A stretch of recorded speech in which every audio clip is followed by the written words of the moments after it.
Welcome to Sunflower Journeys. I'm Dave Kendall. Tonight we're in Lawrence to sample some of the things that go on in this community. You'll see there's a strong sentiment for historic preservation here, and you'll hear about some of the issues being debated as the community continues to grow. But first we're going to take a look at a service that reaches far beyond Lawrence, a service which recently passed a milestone in its development. Bluegrass artist and native Kansan Dan Crary helped public radio station KANU-FM celebrate its 35th anniversary last fall.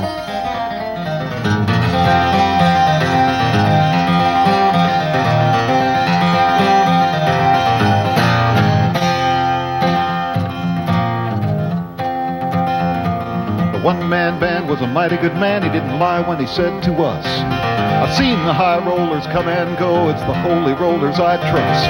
And the man said then he was 16 when he retired from the county school. And we bit then with a will to begin, he was known to be no man's fool. I'd do it again, Lord. I'd do it again, Lord. I'd do it again, Lord. I'd do it again, I'd do it again, I'd do it again. I'd do it again, I'd do it again, I'd do it again. I'd do it again, I'd do it again, I'd do it again.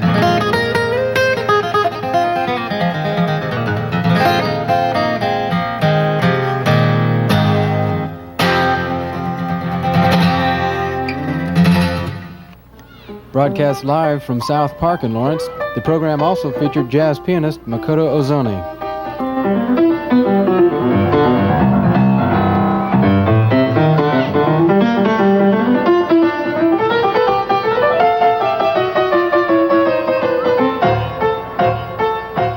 Between performances, station manager Howard Hill made a special presentation.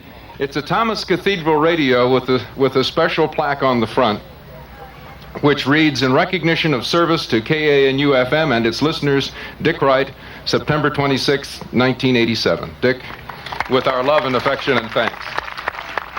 Well, it's hard to believe, but the station is celebrating 35 years, and I have been there almost 30 years, so I'm part of the woodwork.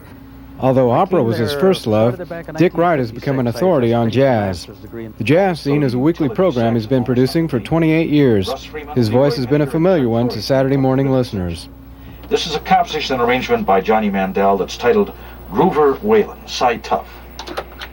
People look at us, all of us who do any kind of broadcasting, as kind of part of the family. I mean, they just think of us as being there constantly, and it's a nice feeling to know that they think about you as part of their family. I think the nicest letters I get are when people say that, we think of you as one of our family. We get up every Saturday morning and eat breakfast and listen to the Jazz Scene, and you're part of our family, and that's a great feeling. Two other voices familiar to KANU listeners belong to Rachel Hunter and Daryl Brogdon. One of the nice things about working at KANU, especially in the last 5 years, has been a sort of resurgence in interest in doing things like we're doing this afternoon, which is a live concert, which is also being broadcast on the radio. We are doing an awful lot of live radio. I have a real fondness for that. Rachel does, I know. And the station has really put a lot of support behind doing that kind of radio. It's also a way to reach out into the community and offer things to the public other than just playing records on the radio, which would be very easy for us to do. We do a lot of that, certainly, and that's really the core of our programming. But we also have a lot of really ambitious things we do out in the field, as it were, live radio drama, Rachel's Good Time Radio Review. Live from Liberty Hall, it's the Good Time Radio Review.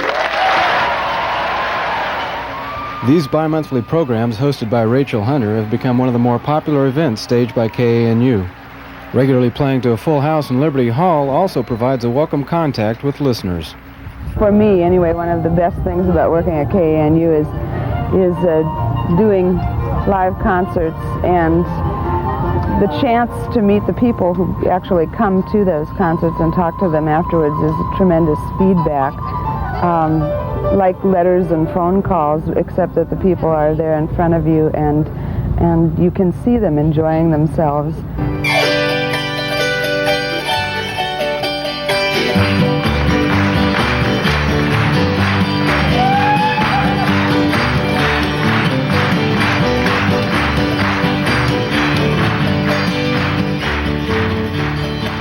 We have our own radio drama troupe.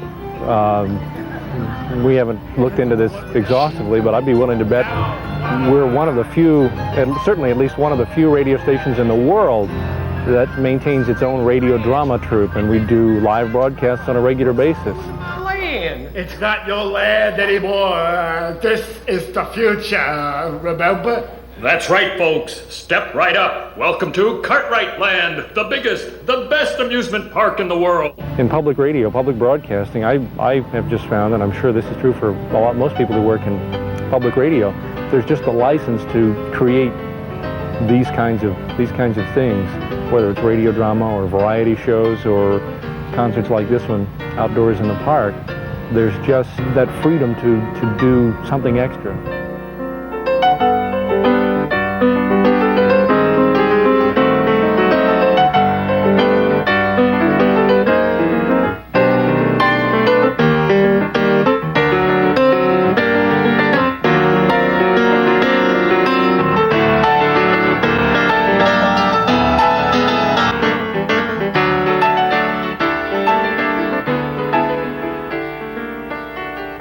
Many times we wonder what we've gotten ourselves involved in by doing all these relatively ambitious projects out in the field. But they're a lot of fun for us. They're fun for the audiences that come to them.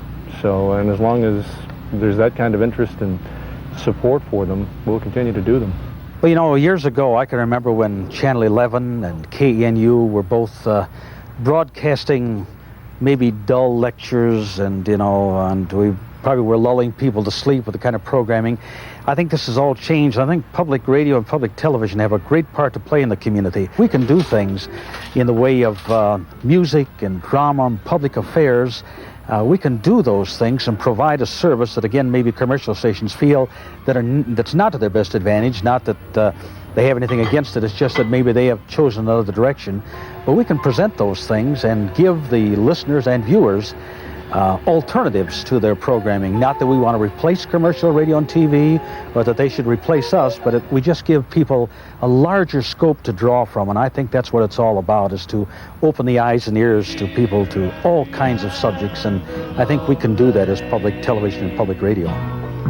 Where seldom is heard a discouraging word, and the skies are not cloudy all day. You folks at home, yodel now. Yodel.